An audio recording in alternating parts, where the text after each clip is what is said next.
அனைவருக்கும் அன்பான வணக்கம். கீழடி விவகாரத்தை பொறுத்தவரையில் நாட்டு மக்கள் அத்தனை பேருக்கும் நன்றாக தெரியும். 2015 புரட்சித் தலைவி அம்மா 2014-15 புரட்சித் தலைவி அம்மா அவர்கள் கீழடிக்கு தேவையான அத்தனை விஷயங்களுக்கும் உறுதுணையாக இருந்தார்கள். அதைத் தொடர்ந்து 2017-18 மாண்புமிகு அண்ணன் எடப்பாடி அவர்கள் முதலமைச்சராக இருந்த காலத்திலேயே முதற்கட்டமாக 55 லட்சம் ரூபாய் நிதி ஒதுக்கியது. அதற்கு பிறகு அருங்காட்சியகத்துக்கு 12 கோடிக்கு மேலே நிதி ஒதுக்கியது என தொடர்ந்து நம்முடைய பண்டை கால பெருமைகளை வெளிக்கொணர்வதற்கு மாண்புமிகு அண்ணன் எடப்பாடி அவர்கள் தேவையான அனைத்து நடவடிக்கைகளும் எடுத்தது நாடறிந்த உண்மை. அருங்காட்சியகம் மட்டுமல்ல, பல சென்னையிலேயே கீழடியினுடைய பெருமையை, சட்டமன்றத்திலே கீழடியினுடைய பெருமையெல்லாம் வெளிக்கொண்டு வந்த ஆட்சி அதிமுகவுடைய ஆட்சி, அம்மாவுடைய ஆட்சி.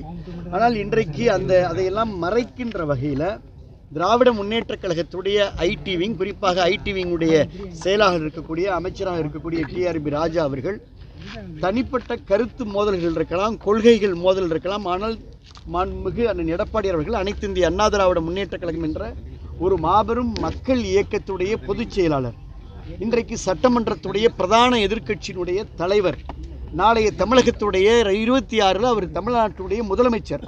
அப்படி இருக்கக்கூடிய ஒரு மகத்தான தலைவரை தனிப்பட்ட முறையில் ஒரு கீழ்த்தரமாக, இன்னும் சொல்லப்போனால் நாகரிகமற்ற முறையில் அவர் கார்ட்டூனில் ரொம்ப கடுமையாக சித்தரிப்பது என்பது கடும் கண்டனத்துக்குரியது. அதை தான் இன்றைக்கு புதுக்கோட்டையினுடைய தெற்கு மாவட்ட கழகத்துடைய சார்பில் வைரமுத்தவர்கள் சார்பிலும், வடக்கு மாவட்டத்துடைய சார்பில் இங்கே இருக்கக்கூடிய முன்னாள் சட்டமன்ற உறுப்பினர், மாவட்ட நிர்வாகம் எல்லாருமே ஒட்டுமொத்தமாக திரண்டு ஐடி விங் சார்பிலையும், அதே போல் அதிமுக ஐடி விங் சார்பிலையும், அதிமுகவுடைய வழக்கறிஞர் பிரிவு சார்பிலையும், அதிமுக மாவட்ட கழகங்களுடைய சார்பில் இன்றைக்கு 6 புகார் மனுக்கள் மாவட்ட எஸ்பி இடத்தில் வழங்கியிருக்கின்றோம். அவர்கள் நடவடிக்கை எடுப்பதாக சொல்லியிருக்கிறார்கள். அதனால் இதை கடுமையாக வழக்கு பதிவு செய்து சோசியல் மீடியாவில் இன்றைக்கு யார் வேணாலும் எதை வேணாலும் எழுதலாம் என்ற நிலையை மாற்றி எல்லோரும் ஒரு வரையறைக்குள்ளே இருக்க வேண்டும் என்பதை நாங்கள் அழுத்தமாக வலியுறுத்தியிருக்கின்றோம். அதிமுக என்பது சாது மிரண்டால் காடு கொள்ளாது என்பது போல அதிமுக என்பது ஒரு மகத்தான மக்கள் இயக்கம்.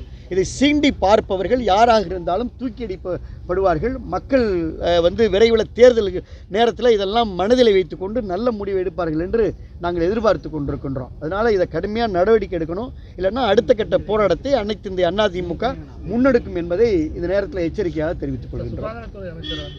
2026 வரைக்கும் நம்ம சர்ப்ளஸா டாக்டர்ஸ் பணியிடம் செஞ்சிருக்கோம் அப்படிங்கிற மாதிரி புதுக்கோட்டையில் பேட்டி கொடுத்தாரு.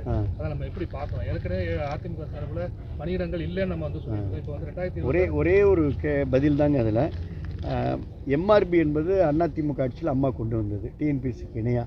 அதில் வருடத்திற்கு அதிமுக ஆட்சியில் அம்மா காலத்திலையும் எடப்பாடியார் காலத்திலையும் வருடத்திற்கு 4000 பேரை, கிட்டத்தட்ட 37,272 பேரை அதிமுக ஆட்சியில் நாங்கள் நியமனம் செஞ்சோம். வெளிப்படையாக நேர்மையாக எக்ஸாம் வச்சு பண்ணோம். இந்த ஆட்சியில் மொத்தமாகவே 4000 பேரை இன்ன வரைக்கும் நியமனம் செய்ததாக தெரியவில்லை. இவங்க டிஸ்ட்ரிக்ட் ஹெல்த் சொசைட்டி, அப்புறம் அவுட் சோர்சிங்கில் போகிறதெல்லாம் சேர்த்து மாண்புமிகு சுகாதாரத்துறை அமைச்சர் தெரிவிக்கிறார். அது ஏற்புடையதில்லை. அது முழு பூசணிக்காய சோற்றில மறைப்பது. இன்றைக்கு தமிழகத்துடைய சுகாதாரத்துறை மிகப்பெரிய ஒரு தள்ளாட்டத்தில் இருந்து கொண்டிருக்கிறது என்பது தான் என்னுடைய பணிவான கருத்து.